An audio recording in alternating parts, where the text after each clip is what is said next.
सहनावतु सहनौ भुनक्तु सह वीर्यङ्करवावहै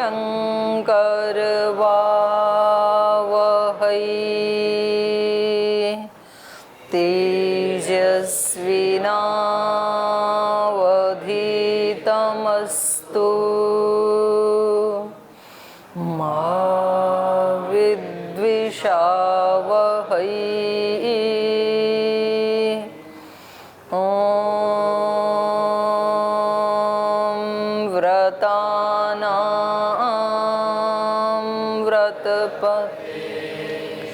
व्रतं चरिष्यामि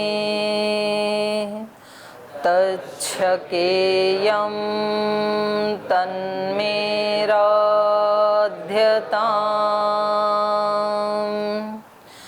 इदमहमनृतात् सत्यमुपैमि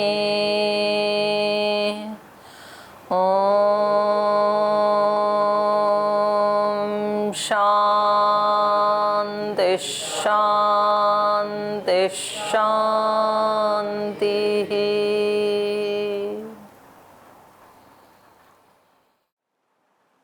वाल्मीकि रामायण का अयोध्या कांड और अयोध्या कांड का 46वां सर्ग पढ़ रहे हैं।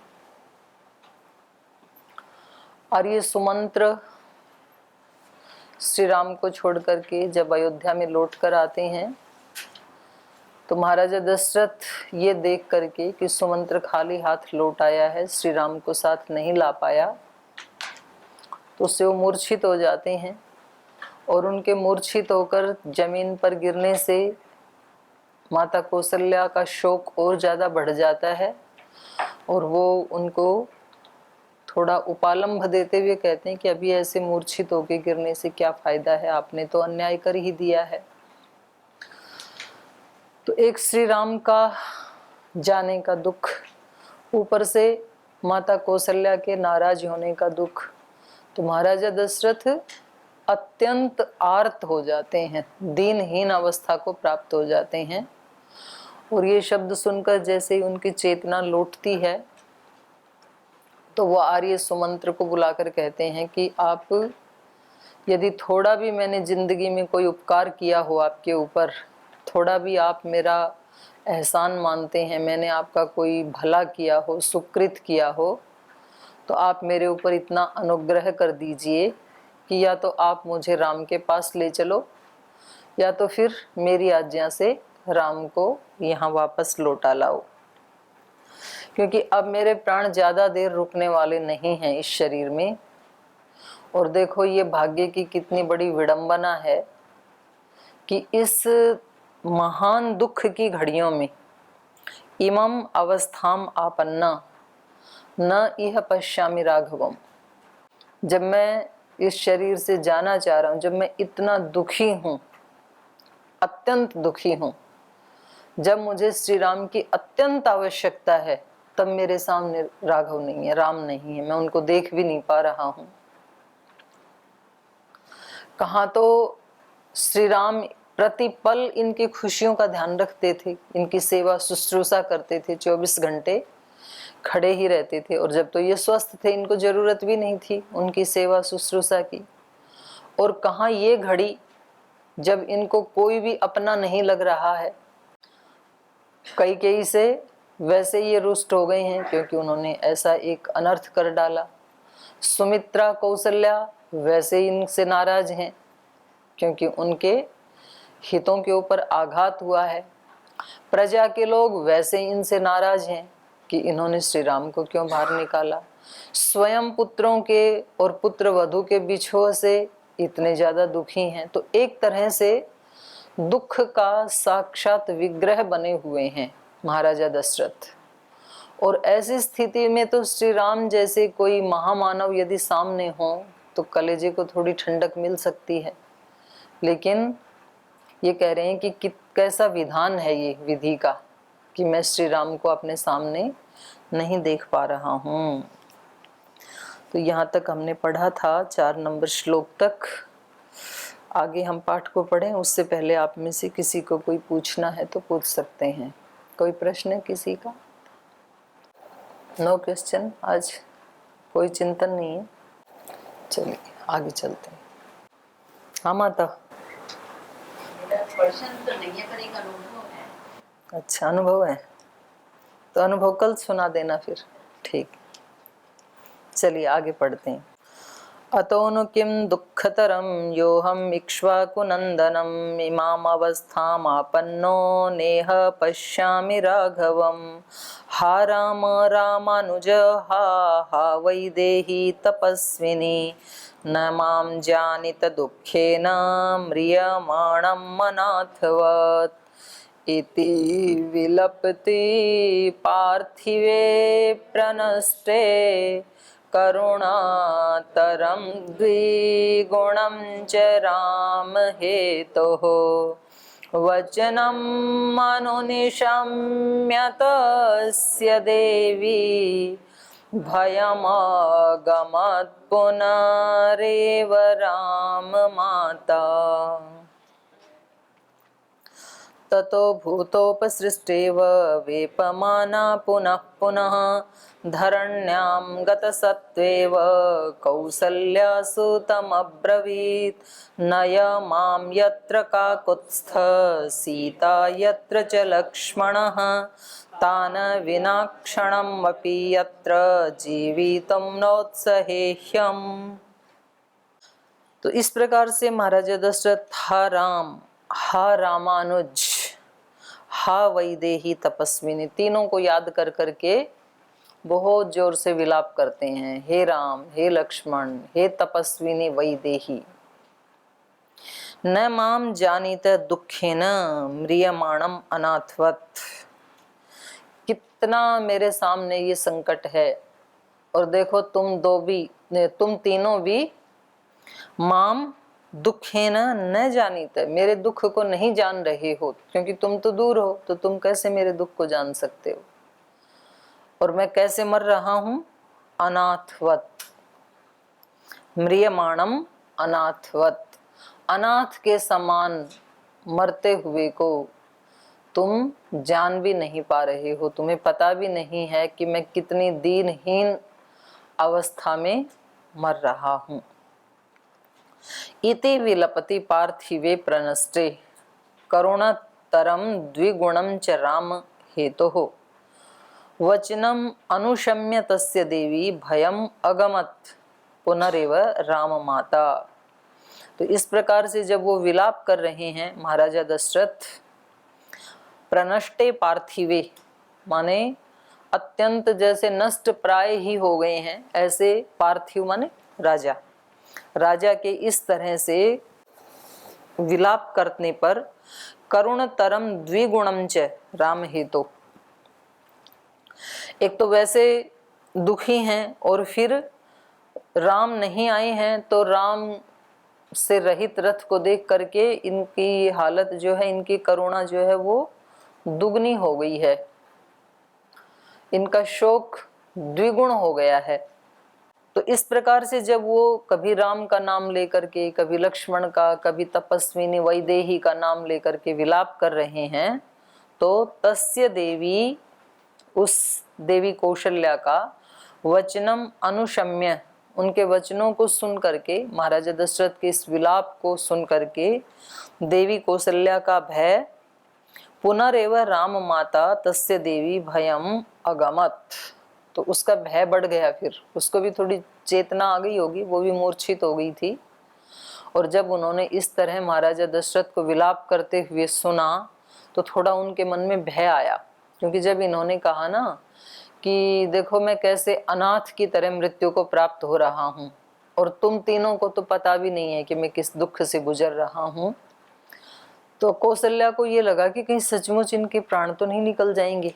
तो उनको भय उत्पन्न हुआ हृदय में। ततो भूतोपसृष्टेव वेपमाना पुनः पुनः धरण्यां गतसत्त्वेव कौसल्या सूतमब्रवीत्। तो तब भूतोपसृष्टा इव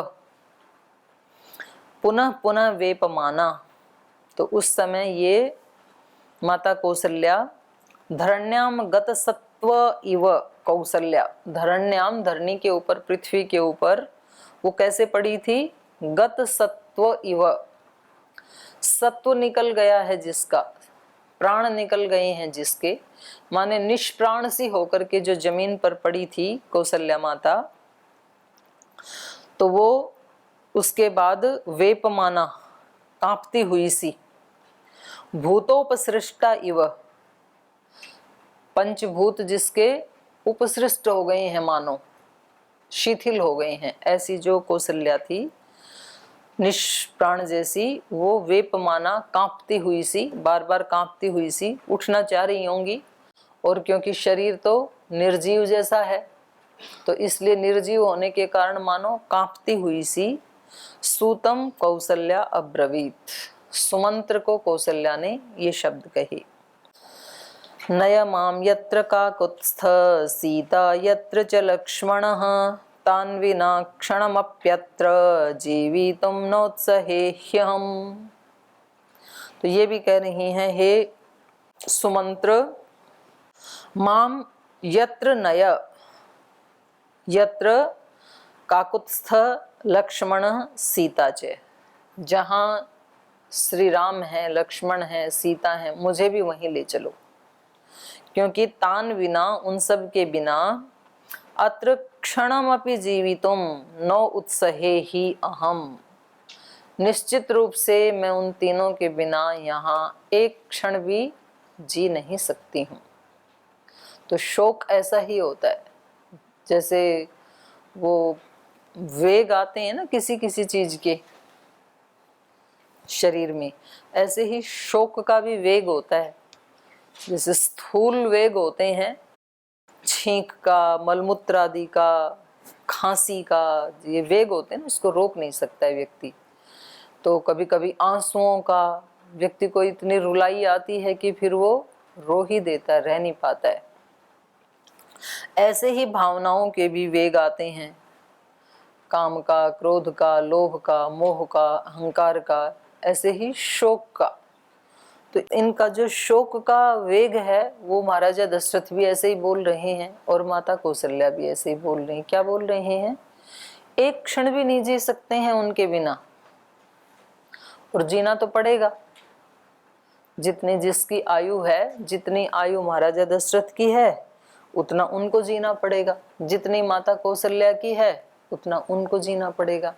लेकिन शोक ऐसे कहलवाता है, उस समय हर व्यक्ति की, शोक के समय हर व्यक्ति की ऐसी ही स्थिति होती है। उसका कोई प्रियजन होता है तो फिर उसको लगता है, जैसे स्वामी जी महाराज ने संन्यास लिया तो उनकी माता जी मूर्छित होके गिर गई और बोले ऐसे तो मैं एक क्षण भी, एक दिन भी नहीं जी सकती हूँ। तो जी रही है ना अभी तक। और आप में से पता नहीं बहुत सारों की माता पिता ऐसे ही करते हैं जब बच्चे जाते हैं तो।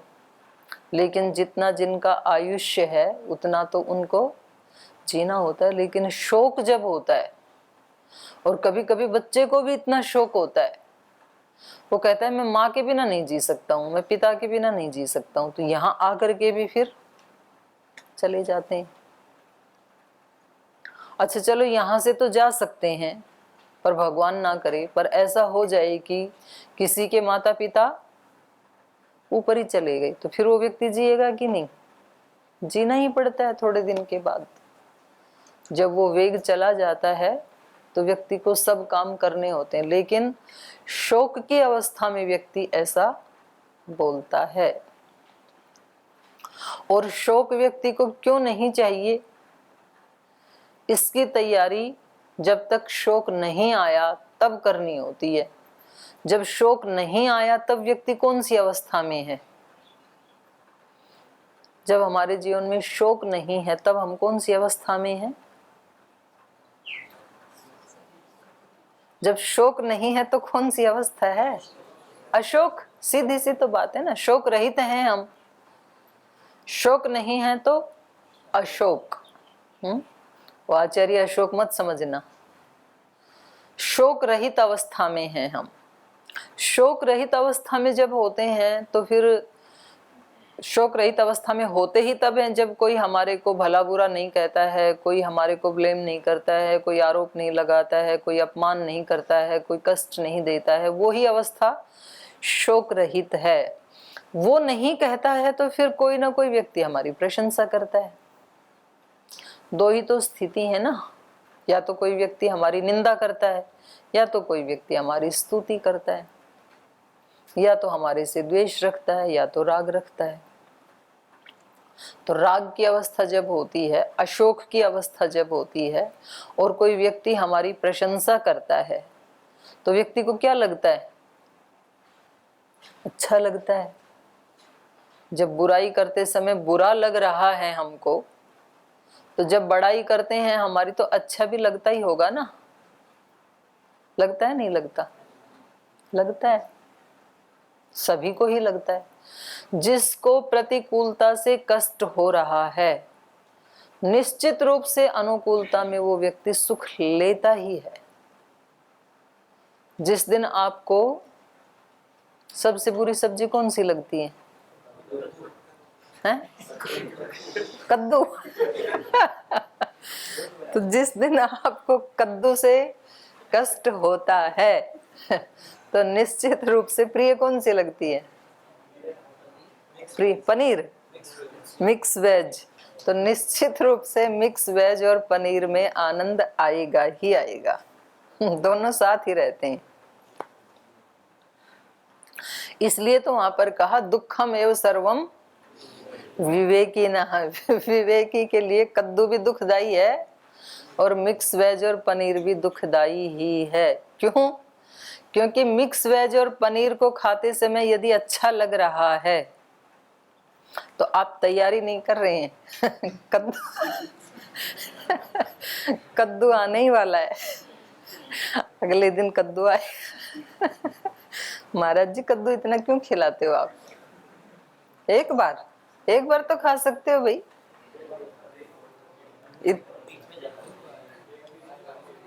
कुछ आवाजें ज्यादा ही आ रही हैं।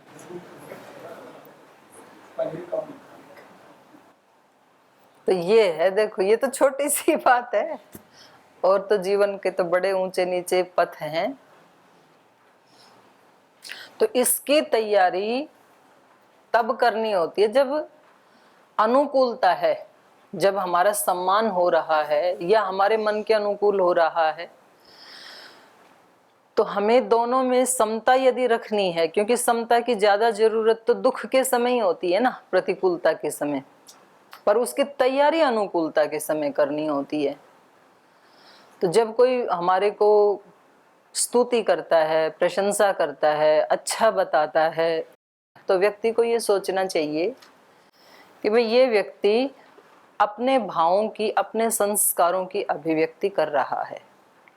इसका दृष्टिकोण ऐसा है हमारे प्रति, तो ये अपने दृष्टिकोण को अभिव्यक्त कर रहा है। हम तो जैसे हैं वो हमें पता ही है ना, हमारे अंदर कुछ त्रुटियां भी हैं, कुछ गुण भी हैं, गुण भी होते हैं। जागरूक व्यक्ति जो नहीं है वो अपने गुणों के प्रति भी अजागरूक ही होता है और दोषों के प्रति भी अजागरूक होता है। और जो जागरूक व्यक्ति है उसको अपनी खामियों का भी पता होता है, खूबियों का भी पता होता है, दोनों का पता होता है। तो वो दूसरे की स्तुति सुन करके कभी भी मन में ये नहीं लाता है कि इन्होंने मेरे बारे में ऐसे बोला, मेरे बारे में नहीं बोला उन्होंने अपने जीवन का परिचय दिया है। वे मैं इस व्यक्ति को इस रूप में देखता हूं, ये उस व्यक्ति का दृष्टिकोण है, ये उस व्यक्ति के संस्कार हैं, ये उसकी मानसिकता है, उसका भाव है, उसकी मेंटेलिटी है। हमारे को तो हम जानते ही है ना। तो उस स्तुति को यदि आपने स्वीकार नहीं किया, आप अपने आपे में रहे, तो निश्चित रूप से फिर वो बुराई करेंगे तो भी आप उस बुराई को स्वीकार नहीं करेंगे। और नहीं तो बुराई कोरोना की तरह से संक्रमित करती है। जैसे कोरोना दूर से ही आ जाते हैं ना, उसमें मिलने की भी जरूरत नहीं है, थोड़ा नजदीक आते कोरोना संक्रमित कर देता है हमें। ऐसे ही वो व्यक्ति वहां खड़ा होकर के हमारा अपमान कर रहा है, या वहां भी नहीं खड़ा है, वो हमारी आंखों से भी दूर है, उसने किसी के सामने हमारे बारे में कुछ बुरा बोला कि ये ऐसे ऐसे ऐसे हैं, और उस व्यक्ति ने हमें बताया, तीसरे व्यक्ति ने, कि ये तो आपके बारे में ऐसे कह रहे थे, और हम झट से संक्रमित हो जाते हैं उस व्यक्ति के प्रति एक वैर भाव और अपने मन में हीन भाव। एकदम बोले जी हम तो बिल्कुल प्रसन्न थे और उसने आके ऐसे बताया और हम तो एकदम से ही चेंज हो गए फिर।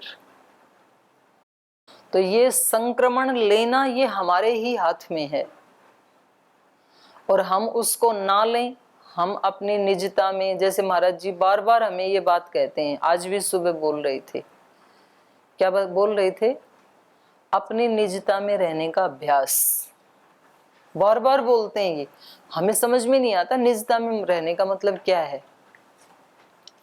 निजता में रहने का मतलब ये ही है कि कोई स्तुति कर रहा है उस समय भी जागरूक रहें, और ये जो जागरूक रहना आ गया यदि उस समय, क्योंकि उस समय थोड़ा इजी होता है जागरूक रहना, दुख के समय थोड़ा कठिन पड़ता है, शक्तियों का ह्रास होता है ना दुख के समय, शोक के समय। तो जब हम अशोक की अवस्था में हैं, शोक नहीं है जिस समय, तब तो शक्ति संपन्न है, तो उस समय जागरूक रहना ये थोड़ा सा सरल पड़ता है। तो उस समय यदि तैयारी कर ली तो फिर शोक आने पर शोक से भी संक्रमित नहीं होंगे। तो श्री राम बहुत कम शोक से संक्रमित हुए, सीता माता भी बहुत कम हुई, मतलब 99.99 नहीं हुए,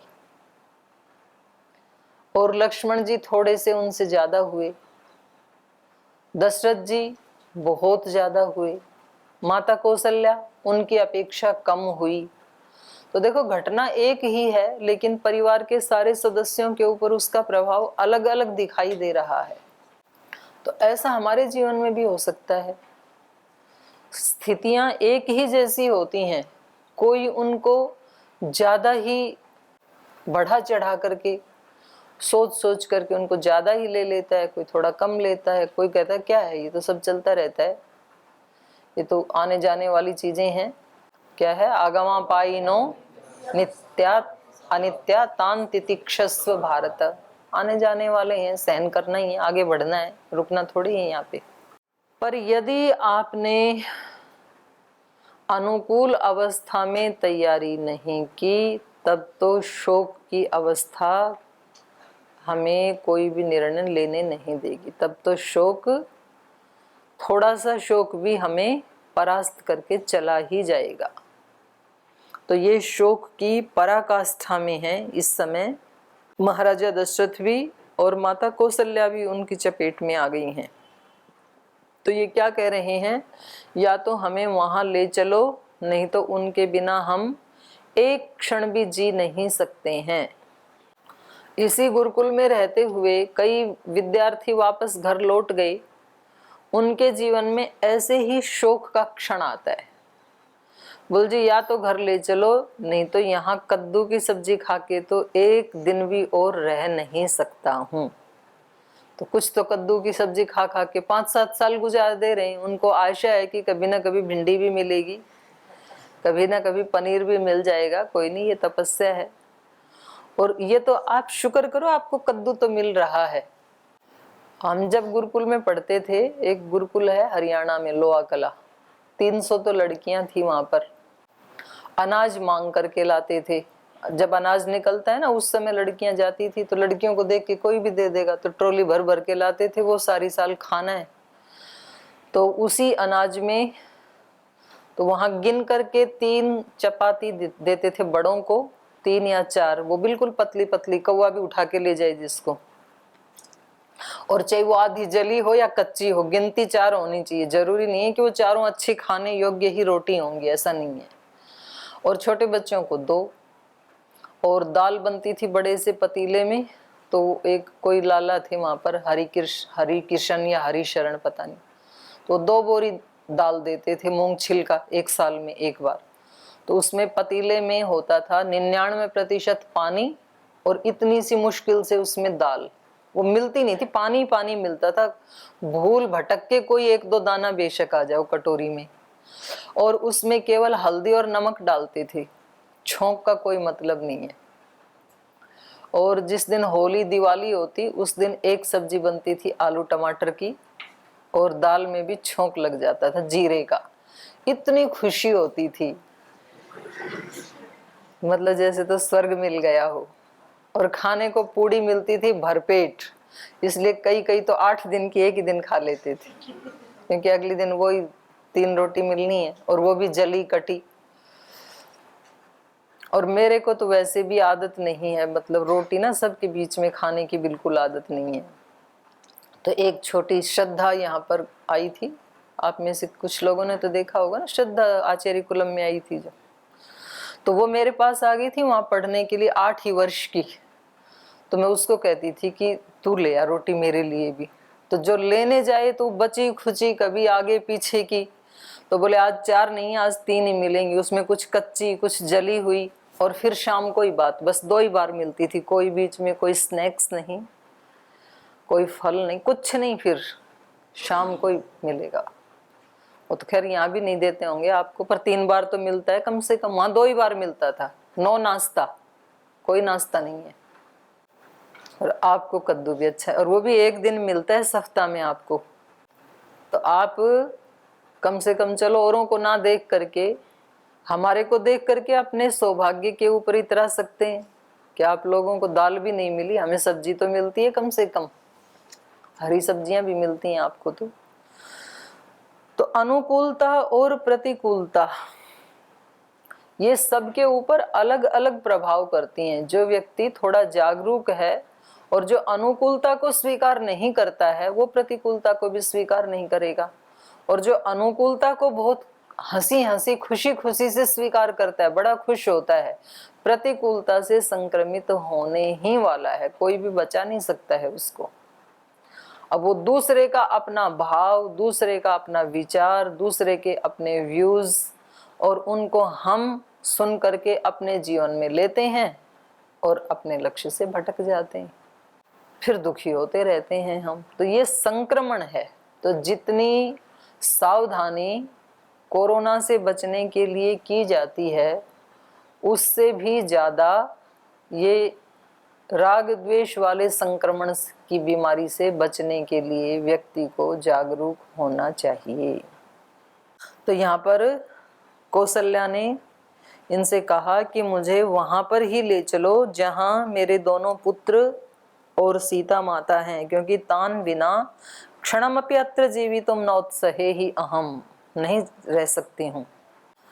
निवर्तय रथम शीघ्रम दंडकानन्नय मामपि अथ तान्ननुगच्छामि गमिष्यामि यमक्षयं वाष्पवेगोपहतया स वाचा सज्जमानयाः इदमाश्वासयन् देवीं सूतः प्राञ्जलिरब्रवीत् न शोच्यास्ति न चात्मानः शोचो नापि जनाधिपः इदं हि चरितं लोके प्रतिष्ठास्यति शाश्वतम्।